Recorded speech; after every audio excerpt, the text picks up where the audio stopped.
Assalamualaikum warahmatullahi wabarakatuh. Perkenalkan, nama saya Yoel Hadi Prasetyo dengan NIM B1C024013. Pada acara 2 pada mikrobiologi dasar itu ada isolasi bakteri dan jamur serta enumerasi. Yang pertama masuk ke prinsip dasar isolasi. Jadi isolasi itu singkatnya adalah pemisahan satu jenis bakteri yang spesifik dari populasi mikroba campuran yang terdapat pada suatu sampel. Jadi sampel tersebut berasal dari berbagai sumber kayak di lingkungan, air atau tanah. Kemudian pada pangan itu kayak roti, pada buah yang sudah dicari, yang sudah dilakukan oleh praktikan juga pada acara tersebut, maupun material biologis. Jadi tujuannya adalah untuk memperoleh kultur yang murni atau isolat tunggal yang terdiri dari satu jenis bakteri saja. Kemudian metodenya yang digunakan untuk kemurnian ini ada goresan atau strict plate, ada secara tunggal, T atau kuadran. Kemudian ada metode tuang atau pour plate. Kemudian ada teknik sebar atau split plate. Jadi pada praktikum kali ini kami memilih ada 2 sampel, yaitu pada buah namnam atau Sinometra cauliflora yang diambil dari depan lobi gedung lama Fabio. Jadi di situ ada pohonnya persis di depan lobi tersebut, yang buahnya itu terdapat pada batang-batang yang terlihat gitu ya. Jadi buahnya itu pada batang. Jadi kami mengambil jamurnya itu pada buah yang sudah jatuh atau yang sudah membusuk gitu ya.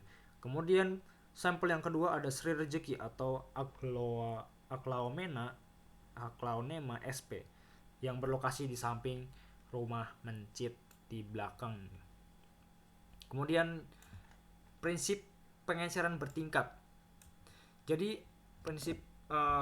pengecaran bertingkat itu adalah tahap analisis yang dilakukan untuk mengurangi atau mengecerkan jumlah kandungan mikroba dalam sampel yang diperkirakan sangat banyak atau padat. Jadi pengecaran bertingkat juga dilakukan untuk mengurangi jumlah mikrobanya sehingga koloni pada cawan tidak berhimpitan.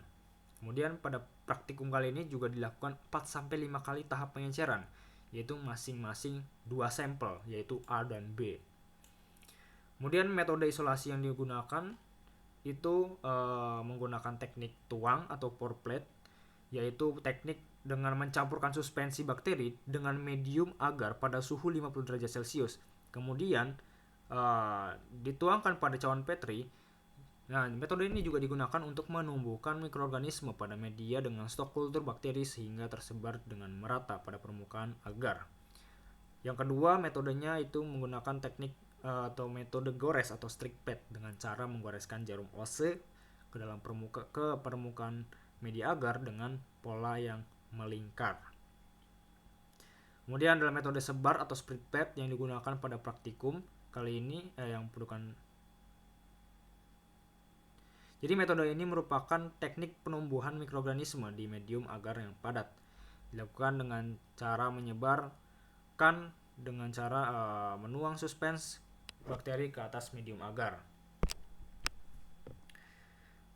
Alasan penggunaan media dan komposisi media isolasi yang digunakan yaitu untuk bakteri yang menggunakan media nutrien agar atau Na itu menyediakan nutrisi untuk sebagian besar jenis bakteri agar tumbuh optimal, yaitu kandungannya pada Na terdapat glukosa, pada karbohidrat dan asam amino. Jadi karbohidrat itu berupa galaktam yang mudah terurai oleh mikroorganisme. Kemudian untuk jamur menggunakan potato dextrose agar atau PDA. Nah, karena pH-nya rendah antara 4,5 sampai 5,6 itu mendukung pertumbuhan jamur sekaligus menghambat pertumbuhan bakteri. Ya sesuai namanya, PDA menggunakan kentang, potato dextrose agar yang menggunakan kentang lah ya. Kemudian menggunakan dextrose sebagai karbon dan pemadat agar. Masuk ke jumlah koloni atau hasil isolasinya. Jadi pada 4A itu berjumlah 186 koloni dengan ukuran yang kecil, pigmen tidak ada, karakteristik optik transkulen, bentuknya sirkular, permukaannya halus mengkilap, marginnya undulated atau berbingkul, kemudian elevasinya flat atau datar dengan rumus seperti ini.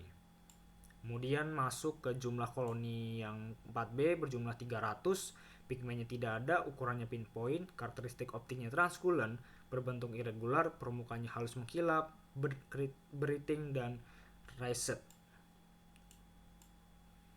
Kemudian jumlah koloni yang 5A ada 12, ukuran moderated, tidak ada pigmen, transkulen, karakteristiknya transkulen, kemudian bentuknya irregular, permukaannya halus mengkilap, marginnya undulated, dan elevasinya unbounded.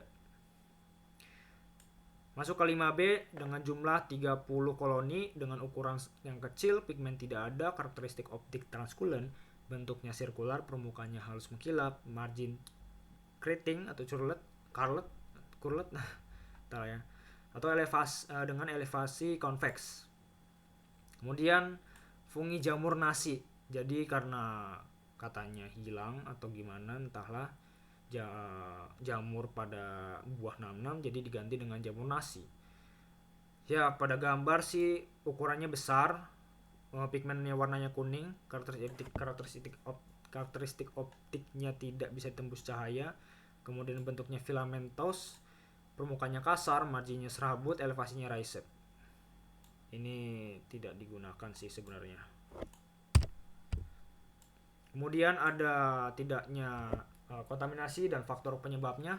Jadi setelah praktikum, setelah dilakukannya semua itu, jadi tidak ada kontaminasi. Artinya seluruh kegiatan yang dilakukan memenuhi standar dan prosedur sterilisasinya juga dilakukan dengan efektif dan benar. Kalau misalnya kontaminasi, faktornya itu tekniknya atau metodenya dijalankan dengan kurang benar, sterilisasinya tidak baik, kemudian suhunya udaranya tidak memenuhi, terus banyaknya orang masuk atau praktikan yang masuk keluar dan sebagainya. Jadi kesimpulan yang dapat diambil, sebagai praktikan, mahasiswa yang sebagai praktikan itu juga harus mampu melakukan isolasi bakteri dan jamur dari kultur campuran dari teknik atau metode yang sudah dilakukan pada praktikum seperti split plate dan pour plate dan lainnya, sehingga didapatkan kultur yang murni. Dan pemahaman prinsip isolasi dan penerapan berbagai teknik aseptis yang tepat dilakukan oleh praktikan selama praktikum.